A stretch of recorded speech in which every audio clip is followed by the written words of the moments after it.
Sir ನಮಸ್ಕಾರ, ನಾನು ಪ್ರಮೋದ್ ಅಂತೇಳಿ, ಶ್ರೀ ವಿನಾಯಕ ಟ್ರೇಡರ್ಸು. ನಮ್ಮದು ಜನ್ರೇಟ್ರ್ ಬಿಸ್ನೆಸ್ ಇದೆ. ಜನ್ರೇಟ್ರ್ ಬಿಸ್ನೆಸ್ಸು ಅಂದರೆ ಸರ್ವೀಸು, ರೆಂಟಲ್ಲು ಎಲ್ಲ ನಾವು ಕೊಡ್ತಿದ್ದೋ. ಇಷ್ಟು ವರ್ಷ ನಮಗೆ ಈ ಸ್ವೈಪ್ನ ಯೂಸ್ ಮಾಡ್ಕೊಳ್ಳದೆ ಇರೋದಕ್ಕಿಂತ ಮುಂಚೆ ನಾವು ಏನು ಬಿಸ್ನೆಸ್ ಮಾಡ್ತಿದ್ದೀನಿ ಅಂತ ನನಗೆ ಗೊತ್ತಿರಲಿಲ್ಲ.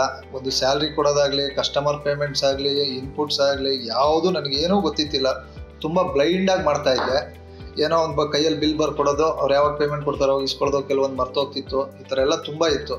ಬಟ್ ಯಾವತ್ತು ನಾನು ಆನ್ಲೈನಲ್ಲಿ ಸುಮ್ಮನೆ ಹಾಗೆ ನೋಡಿ ಸ್ವೈಪ್ನ ಚೂಸ್ ಮಾಡಿದೆ.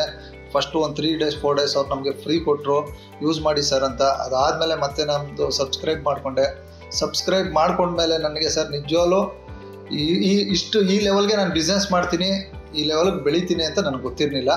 ನಮಗೆ ಈ ಲೆವೆಲಲ್ಲಿ ಬಿಸ್ನೆಸ್ ನಡೀತಿದೆ ಅಂತಲೂ ನಮ್ಗೆ ಗೊತ್ತಿರಲಿಲ್ಲ. ಎಷ್ಟು ಟ್ರಾನ್ಸಾಕ್ಷನ್ ಆಗ್ತಿದೆ, ಎಷ್ಟು ಬರ್ತಿದೆ, ಎಷ್ಟು ಹೋಗ್ತಿದೆ, ಏನೂ ಗೊತ್ತಿರಲಿಲ್ಲ. ತುಂಬ ಚೆನ್ನಾಗಿದೆ ಸ್ವೈಪು. ಗುಡ್ ಸರ್, ತುಂಬ ಖುಷಿ ಆಯಿತು. ಒಬ್ಬ ಅನ್ಎಜುಕೇಟೆಡ್ ಈ ಸ್ವೈಪ್ನ ಯೂಸ್ ಮಾಡ್ಬೋದು. ಏನು ಓದೋಕ್ಕೂ ಬರೆಯೋಕ್ಕೂ ಬರದೇ ಇರೋರು ಸಹ ಸ್ವೈಪ್ನ ಯೂಸ್ ಮಾಡಿ ಬಿಸ್ನೆಸ್ಸಲ್ಲಿ ಗ್ರೋತ್ ಆಗ್ಬೋದು.